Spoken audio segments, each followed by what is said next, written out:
Bonsoir et bienvenue sur Bayebanous. Ce que vous allez découvrir ce soir va vous choquer, vous scandaliser et peut-être même vous faire douter de tout ce que vous pensiez savoir.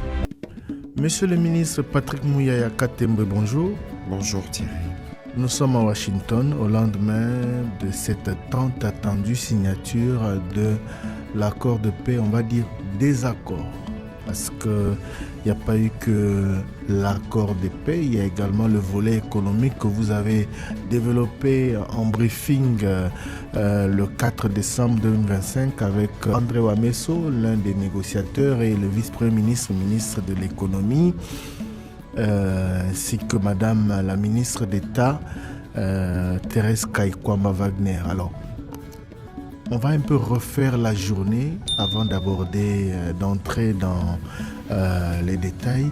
Qu'est-ce qui s'est passé à la première étape à la Maison-Blanche? Beaucoup de choses ont été dites dans l'opinion depuis, et la posture des deux chefs d'État, congolais et rwandais, lors de la cérémonie de cette signature des accords à l'Institut Donald Trump, n'a pas aidé à dissiper la polémique. Écoutez, on ne va pas rentrer dans la polémique autour de postures et des attitudes, mais ce qu'il faut savoir, c'est que nous sommes venus à Washington dans un moment de gravité, évidemment, parce que nous avons nos populations qui sont encore touchées par des attaques du père et du fils, donc le Rwanda et les M23. Et c'est donc dans cet esprit que nous sommes. Et c'est aussi dans cet esprit que la journée d'hier s'est déroulée. Le programme prévoyait d'abord une rencontre bilatérale entre nous et le président Trump, et le président Trump la partie rwandaise. Ensuite, une rencontre trilatérale avec les trois parties qui devaient précéder la signature. C'est au cours de cette rencontre, évidemment, je ne saurais pas rentrer dans les détails de ce qui a été dit, je n'y étais pas. La ministre des Affaires étrangères y était, nous a donné un aperçu. Mais ce que je sais, c'est que le président de la République, à l'occasion de cette rencontre avec le président Trump d'abord, on a parlé des sujets qui nous concernaient au plan bilatéral, parce que vous savez qu'il y avait cet accord partenariat stratégique qu'on devait signer, mais il y avait aussi des questions sécuritaires, et je crois que le président a eu l'occasion de donner l'état des lieux de la situation effective sur le terrain au président américain. Vous savez que nous n'avions pas signé le document qui crée les cadres d'intégration économique régionale il y a quelques semaines, parce que pour nous, la priorité, c'est le retour de la paix. Et je pense que vous avez suivi les discours du président Trump.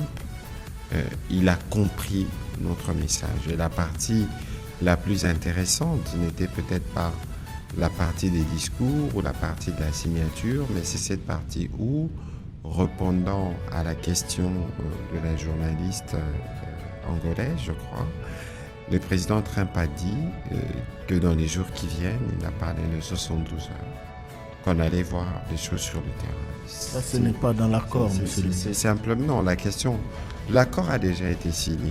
Il ne faut pas qu'on se trompe. Justement, ce que le président Trump a dit au sujet du retrait des troupes rwandaises du sol congolais ne figure pas dans l'accord. Non. Vous ne pouvez pas dire que le retrait des troupes rwandaises ne figure pas dans l'accord.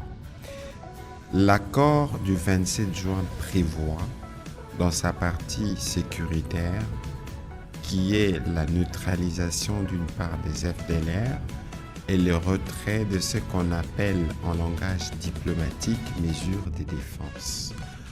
Je ne suis pas diplomate, donc mesures de défense, moi je dirais retrait de troupes rwandaises, retrait de leurs équipements qu'ils ont mis sur notre sol et de tous les dispositifs militaires.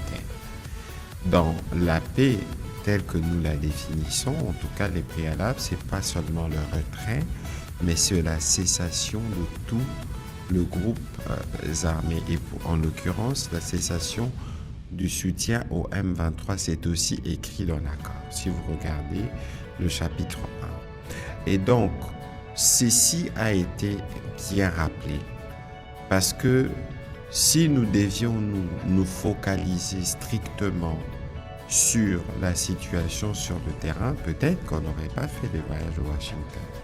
Mais c'est parce que justement nous avons foi à la médiation américaine que le voyage a été fait.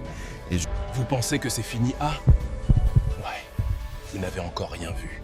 Les vraies révélations arrivent maintenant. Et je pense que le président a eu l'occasion de le dire au président Trump. Et le président Trump a bien compris notre message. Je crois que le fait qu'il ait dit que dans 72 heures, bon après c'est peut-être pas 72 heures de calendrier, mais c'est aussi une manière de dire que très très rapidement, des choses doivent avancer sur les terrains pour montrer que nous allons vers la paix. Parce que l'objectif à Washington, c'était pas seulement la paix.